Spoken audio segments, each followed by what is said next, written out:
Aliko Dangote, the richest black man on earth, worth over $13.5 billion according to Forbes. While Bloomberg Billionaires Index estimates his wealth at $15.7 billion. Whichever the case, he is still richer than Lionel Messi, Kanye West, Cristiano Ronaldo, Michael Jordan, Donald Trump, and Jay-Z all combined. Yet, you may not have heard much about him if you live outside Africa. He lives not like a billionaire, he is just Dangote. One day I went to a bank. Yeah. You know, at that time there were no restrictions of business, and I wrote a check and cash $10 million, and I took it home. For yourself? For myself, yes. You cashed $10 million from the bank? Yes. Yes, and took it? I put it in the boot of my vehicle, and I went home, and I opened it, and I look at 10 million, I said, okay, fine, now I believe I have money. He is so wealthy that his wealth in the first quarter of 2022 was almost the same as the GDP of Senegal, an African country of about 18 million people. In 2023, his wealth is higher than the GDP of 32 African countries. One of his companies, Dangote Cement, makes about $10.9 million every day, according to their 2022 annual report, which means the company makes over $450,000 every hour. Yet, there have been cases of his workers protesting over poor wages. In 2015, a group of Dangote staff workers staged a protest demanding a pay rise. A few days later, 4 other protesters were sacked for leading the protests and for speaking to the media. In January 2022, over 500 workers at the Dangote Cement plant in Masaiti, Zambia, went on a 4-day strike to demand better wages and better working conditions. There are so many controversies surrounding his wealth. In this video, we'll be discussing his rise to wealth, his ambitious political activities that led to the ban of Ibeto Cement, one of his biggest rivals, his investment strategy, and his drive to have a share in Nigeria's oil wealth by building a private refinery. Born in 1957, Aliko Dangote is the son of Mohammed Dangote and Maria Sanusi Dantata. In 1965, just 8 years after his birth, his father died. His father, Mohammed Dangote, was a business associate and in-law of the Dantata family. Through his mother, Aliko is the great-grandson of Al-Hassan Dantata, the richest person in West Africa at the time of his death in 1955. Al-Hassan Dantata was a trader in kola nuts and groundnuts, and he was also a distributor of European goods. He supplied large British trading companies with raw materials and also had business interests in Ghana, which was known then as Gold Coast. In 1929, when the Bank of British West Africa, which is currently known today as First Bank of Nigeria, opened a branch in Kano, Dantata deposited 20 camel loads of silver coins into his account with the bank. This is just like you going to a bank with 8 billion vans filled with your money. Shortly before his death, while declaring his wealth to his family, he pointed to 16 groundnut pyramids in Kano and said, "These are all mine." A groundnut pyramid is a stack of about 15,000 bags of groundnut packed in the shape of a pyramid. Al-Hassan Dantata had 60 of those groundnut pyramids. All these were the motivation the young Aliko Dangote got from his great-grandfather's story. Dangote once said, "I can remember when I was in primary school, I would go and buy cartons of sugar and I would start selling them just to make money. I was so interested in business even at that time." At the age of 20 in 1977, after graduating from Al-Azhar University, Egypt, where he studied business, Aliko Dangote joined his uncle in trading commodities in Kano, Nigeria. That same year, Dangote relocated to Lagos to build his own company. Dangote received a 500,000 naira loan from his uncle to begin trading in commodities, including cement, as well as other agricultural goods like rice and sugar. With the 500,000 naira loan, Dangote started his cement trade in 1978. The venture quickly became successful and turned into a cash cow. One thing that I'm very, very proud of is that I did not inherit any money from my father. I built everything from scratch to where I am. So your father died when you were relatively young? Yeah, he died when I was 8 years old. So he didn't leave in his will a large amount of money for you? Well, he left in the will, but whatever that I inherited from him, which means in assets, I gave that one to charity since then. If Dangote did not inherit any money from his father, how did he make so much money in a space of just a few years? How did he grow from just a fresh university graduate to becoming the richest black man on earth? Let's take a look at one of those shady things that happened.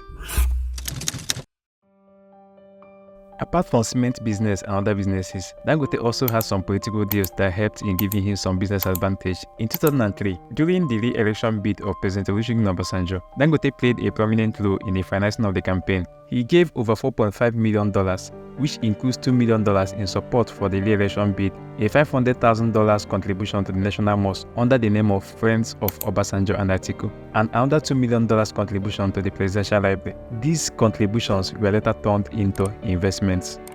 A few years after the campaign contribution, Dangote Cement filed a petition against Ibeto Cement, one of its major competitors in the Nigerian cement market. In the petition, Dangote Cement alleged that Ibeto Cement was enjoying an unfair advantage by reducing its tax exposure on bulk cement imports to 5% only. Dangote Cement claimed that such an unfair advantage contravenes a presidential directive that ordered importers to pay 20% import duty and 5% value-added tax. In return, President Olusegun Obasanjo issued a directive that Ibeto was not allowed to import cement until he provided proof of his investment in local production.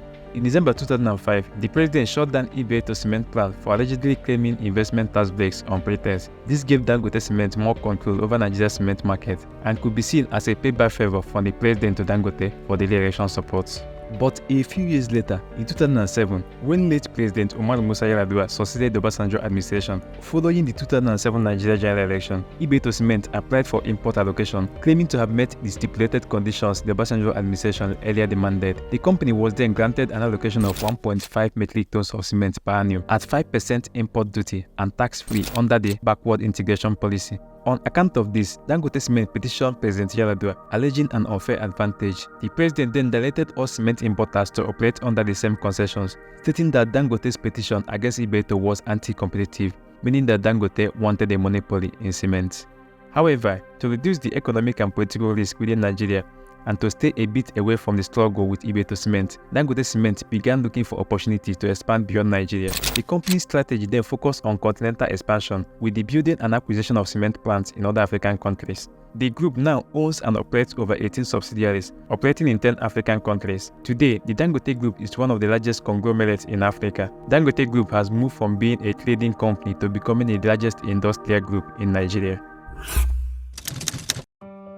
Dangote is the founder, chairman, and CEO of Dangote Group. The Dangote Group comprises Dangote Cement, Dangote Sugar, Dangote Flour, Dangote Salt, Dangote Pasta, Dangote Logistics, and now Dangote Oil and Gas. Dangote Cement is the largest cement production company in Africa, while Dangote Sugar is the largest sugar refinery in West Africa and the third largest in the world. Dangote Sugar dominates the sugar market in Nigeria and is the main supplier of about 70% of sugar used by Nigerian beverage companies and breweries. The newly constructed Dangote Oil Refinery has the capacity of refining 650,000 barrels per day. This Dangote Petroleum Refinery has the world's largest pipeline infrastructure at 1,100 kilometers and handles 3 billion standard cubic feet of gas per day.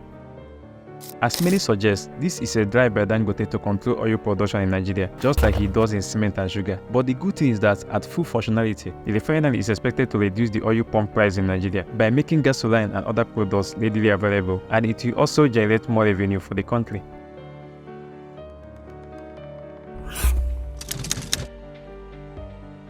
In an interview with Al Jazeera News, Aliko Dangote explained, "We are not like other Africans who keep most of their money in the bank. We do not keep money in the bank. We fully invest whatever we have and we keep on investing." In 2022, Dangote Sugar recorded a 148% annual profit increase, while Dangote Cement recorded an after-tax profit of 32% increase. In total, with regard to its 2022 audited financial report, Dangote Cement recorded an annual revenue of about $3.857 billion, which was a 17% increase compared to what the group earned in 2021.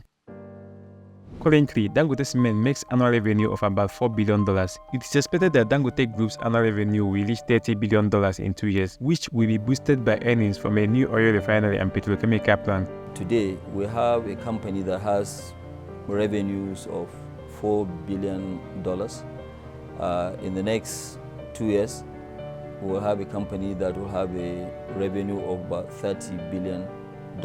His investment strategy has always been to invest everything you have, but you should know what you are investing in, understand the business. If you are going into any business, you must understand the business A to Z. You must know that business.